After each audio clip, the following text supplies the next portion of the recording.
नमस्कार बंधुगण स्वागत समस्त को गोटे नुआ वीडियो रे thank you everyone for supporting for subscribing and for liking the videos. नमस्कार शुभ संध्या आ गोटे नुआ वीडियो रे स्वागत समस्त को।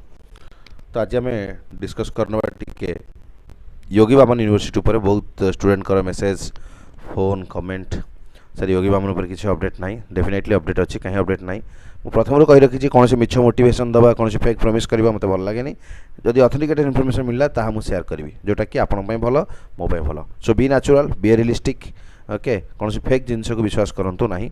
तो आज डिस्कस करबा इथरा में योगी बामन यूनिवर्सिटी फर्स्ट सेमेस्टर एग्जाम कौन केबे हबो कॉलेज रो नुआ नॉमिनल रोल अपडेट हेची फॉर्म फिल अपडेट एक्सटेंड हेची तारी परे टिके आमे आलोचना करबा राइट। तो फास्ट देखिबा हमर जो थिला कोन योगी बामन यूनिवर्सिटी रो जोटा आसला आमर फॉर्म फिलअप नोटिफिकेशन आसला 22 तारिख रे ओके 22 जुलाई रे फॉर्म फिलअप नोटिफिकेशन आसीथिला जोटा कि दिया जाइथिला कि फॉर्म फिलअप आपनकर चलिबो नॉर्मल फॉर्म फिलअप चलिबो 29 जुलाई पर्यंत एवं ताहा फाइन सहित बा पेनाल्टी सहित 30 31 दी दिन हबो। तो आज देखिबा आज होची आमर 31/7 ओके 31/7 आज तारीख किंतु वर्तमान आज संध्या बेला अपडेट आछि एहा 2/8 पर्यंत एक्सटेंड हो जाइए। तामाने जो कॉलेज तार स्टूडेंट मानक पई फॉर्म फिलअप 31 तारीख सुधा करिवार मौका थिला से आउ 2 दिन एक्सटेंशन पाई 2/8/2024 पर्यंत ताहा एक्सटेंड हो जाइए।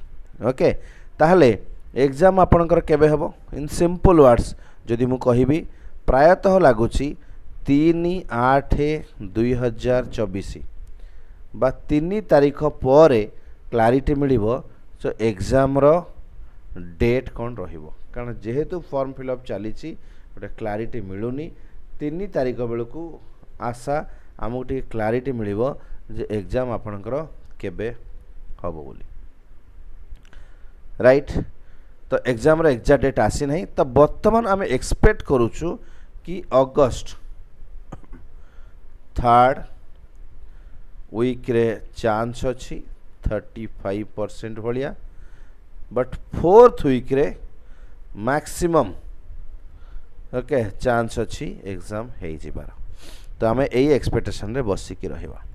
या व्यतीत योगी बामन यूनिवर्सिटी रो जो फॉर्म फिलअप प्रोसेस चली ताकू बेस करिकी जो मानकर पेंडिंग थिला ओके जो डेविएशन गुड़ाक पेंडिंग थिला से मानकर मध्य क्लियर हो जाइए।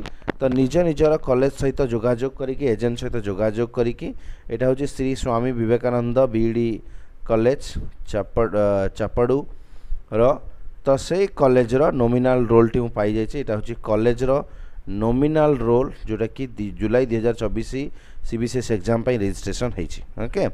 तो आपण निजर डाटा पाई परिबे निज एजेंट सहित देखंतु का ना तो प्राइवेट करिया कथा नो नेम फादर नेम ओके आउ subject caste date of birth okay आउ को पेडागोजी को पेपर आप अपेयर करुँच एग्जाम फीस ये सब डिटेल्स आपण को मिल जिवो ओके जदि आपण निजर एजेंट सहित कथबार्ता करि परछन राइट।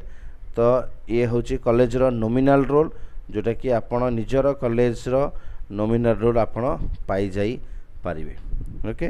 तो निज कॉलेज सहित किसी डेविएशन थिला किसी डेविएशन थिला जो डेविएशन गुड़ाक वर्तमान कौन है क्लियर हो जाइए ओके।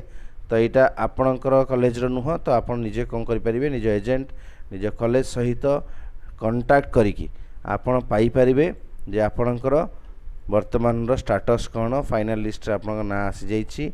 यहाँ फॉर्म फिलअप को बेस करके नॉमिनल रोल गोटे फाइनल मिल जाइए डेविएशन थिला ता सब क्लियर होकर आसी जाइए।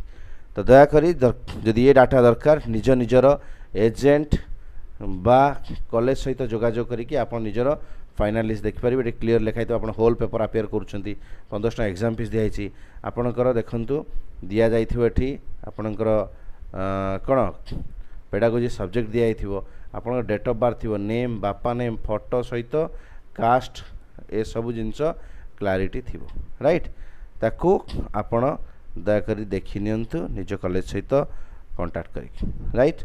तो यही थिला ए वीडियो रो मेसेज मु चाहूती गोटे क्विक अपडेट आपण मन देदेबी आशा मु आपको इनफॉरमेशन दे पारिछि। पुणी देखा नुआ वीडियो रे नुआ इनफॉरमेशन सहित से पर्यंत धन्यवाद। Happy learning to all.